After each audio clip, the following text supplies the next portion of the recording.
अब तक आपने सुना दो लाल आंखें हर जगह भैरव का पीछा कर रही हैं। डरावने ख्वाब उसे सोने नहीं दे रहे। भैरव को अब यकीन हो गया है कि कुंदन बैरागी ही गांव में लोगों की हत्या कर रहा है। एक अजनबी काली चोटी पे आता है और भैरव को यह पता चलता है कि वो कुंदन बैरागी का बेटा नहीं है। अब आगे। वो कुंदन बैरागी का बेटा नहीं था। वो खून से सना त्रिशूल क्यों कुंदन गांव के लोगों को मार रहा था? वो आंखें किसकी आंखें थी? कौन है जो उसका पीछा कर रहा है? कल उस अजनबी ने कुंदन बैरागी से कहा था कि वो लड़का हमारी अमानत है। समय आ गया है। आखिर किस चीज का समय आ गया था? भैरव को इस बात का यकीन नहीं हो रहा था कि 20 साल से भैरव एक झूठी जिंदगी जी रहा था। अब तक अपने बारे में वो जो कुछ भी जानता था वो झूठ था। अब उसके सब समझ में आ रहा था। कुंदन बैरागी की उसको लेकर लापरवाही, उसका रूखापन, उसका कभी भी भैरव के सर पर प्यार से हाथ ना रखना, सब कुछ भैरव की समझ में आ रहा था। उसे अब तक लगता था कि शायद कुंदन बैरागी ऐसा ही है, पर नहीं। वो उसके लिए ऐसा इसलिए था क्योंकि भैरव उसकी नाजायज औलाद था।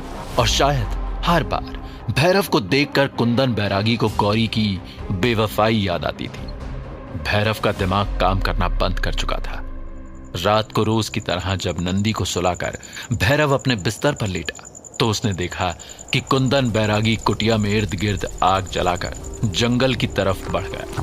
भैरव उस रात कुंदन बैरागी के पीछे कुटिया से निकला। उसे यकीन था कि रात के अंधेरे में ही उसके सारे सवालों के जवाब मिल सकते हैं। उसे हर हाल में सच जानना था। भैरव बैरागी से उतनी दूरी पर चल रहा था जहां उसके पैरों की आहट बैरागी के तेज कानों तक ना पहुंचे, पर बैरागी का ध्यान पूरी तरह से कहीं और था। वो तेजी से गांव के पीछे वाले रास्ते की तरफ बढ़ रहा था। नदी और पास आ रही थी। भैरव का शक अब यकीन में बदल रहा था।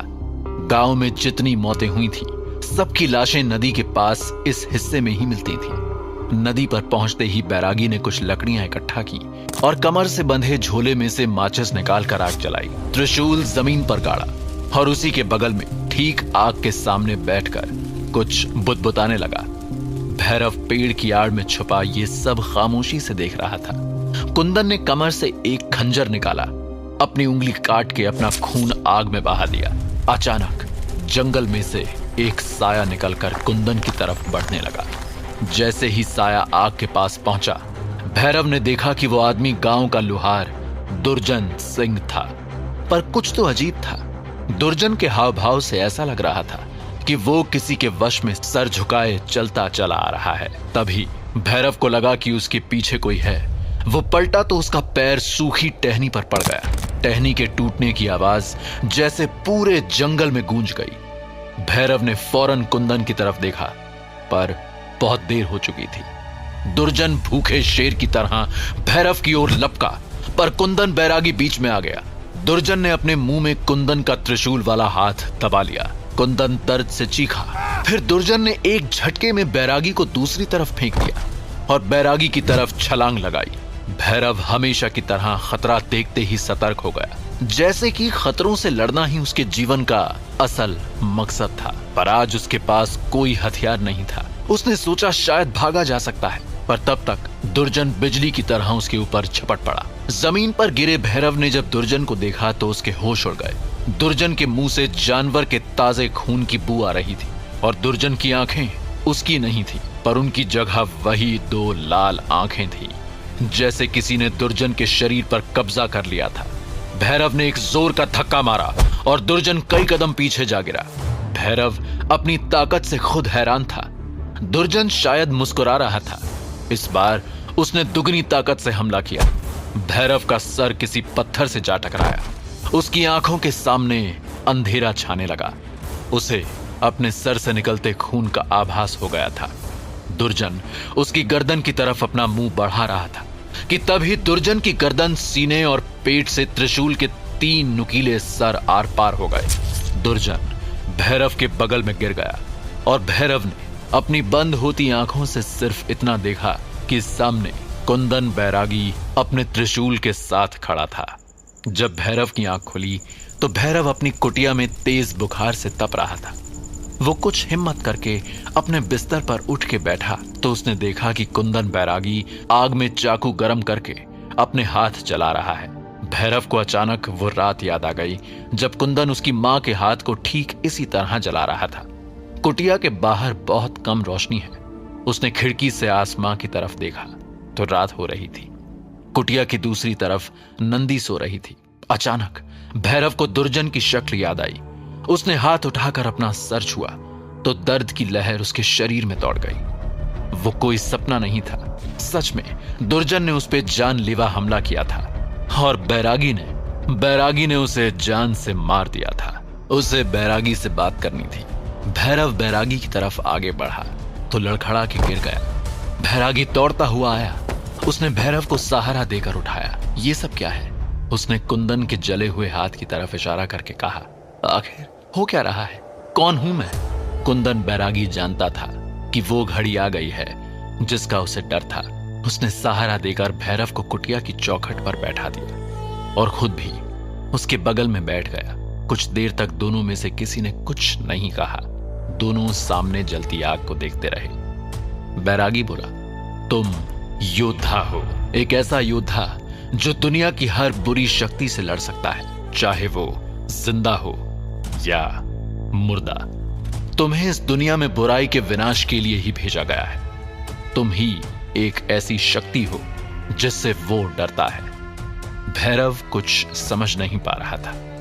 कौन डरता है? बैरागी कुछ हिचकिचाया। काली शक्तियों का राजा त्रिशिराज। मैं भला उसका क्या बिगाड़ सकता हूं? मैं साधारण लड़का।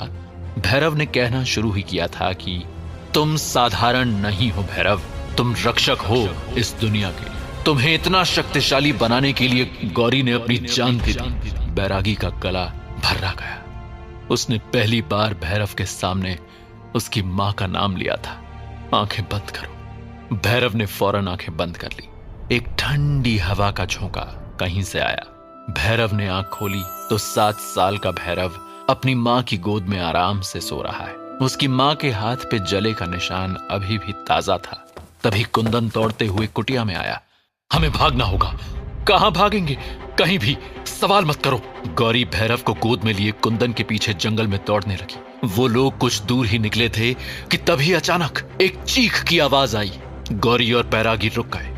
गौरी ने कुंदन से कहा, वो आ रहे हैं, हम घिर चुके हैं, बचने का कोई रास्ता नहीं है। नहीं, हम कोई ना कोई रास्ता निकाल लेंगे, हम बच जाएंगे, तुम भरोसा रखो।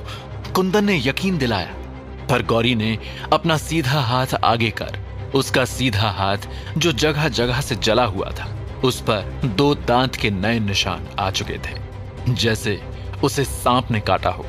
बैरागी का रंग सफेद पड़ गया। पर मैंने तो ये निशान जला दिए थे, फिर ये दोबारा कैसे? वो मेरे ऊपर अपना निशाना लगा चुका है कुंदन। अब कितनी भी कोशिश कर लो ये मिट नहीं पाएगा। उसे मुझ तक पहुंचने में अब समय नहीं लगेगा। वो हजारों की भीड़ में भी मुझे ढूंढ सकता है। पर मैं... कुंदन की आंखों में आंसू थे। उसके दिल की उलझन उसके चेहरे पर साफ दिख रही थी। मैं जानती हूं कि तुम मुझसे बहुत प्यार करते हो, इसलिए तुमसे ये विनती करती हूं कि मेरे बेटे की जान बचा लो, गौरी ने गिड़गिड़ाते हुए कहा। उसकी आंखों में आंसू थे। हम कोशिश तो कर सकते हैं गौरी। बैरागी किसी हाल में मानने को तैयार नहीं था। हमारी हर कोशिश नाकाम होगी कुंदन। तुम उसे नहीं जानते, पर मैं उसे बहुत अच्छे से जानती हूं। बहुत ताकतवर है। एक दिन बर्फीली रात में तुमने मेरी जान बचाई थी। आज तुम भैरव की जान बचा लो। भैरव ही एक रास्ता है त्रिशिराज को हमेशा के लिए खत्म करने का। तुम्हें मेरी कसम है।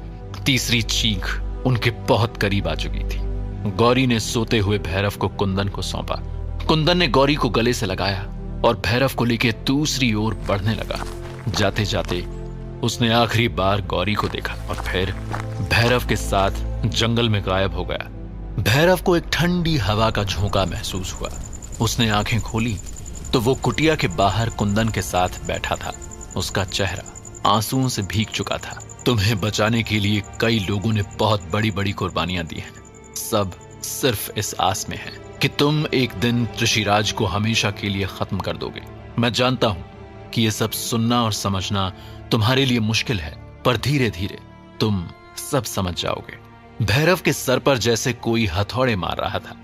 वो मन ही मन सोच रहा था कि काश ये भी एक बुरा सपना हो, काश ये सब कुछ जो वो सुन रहा है सच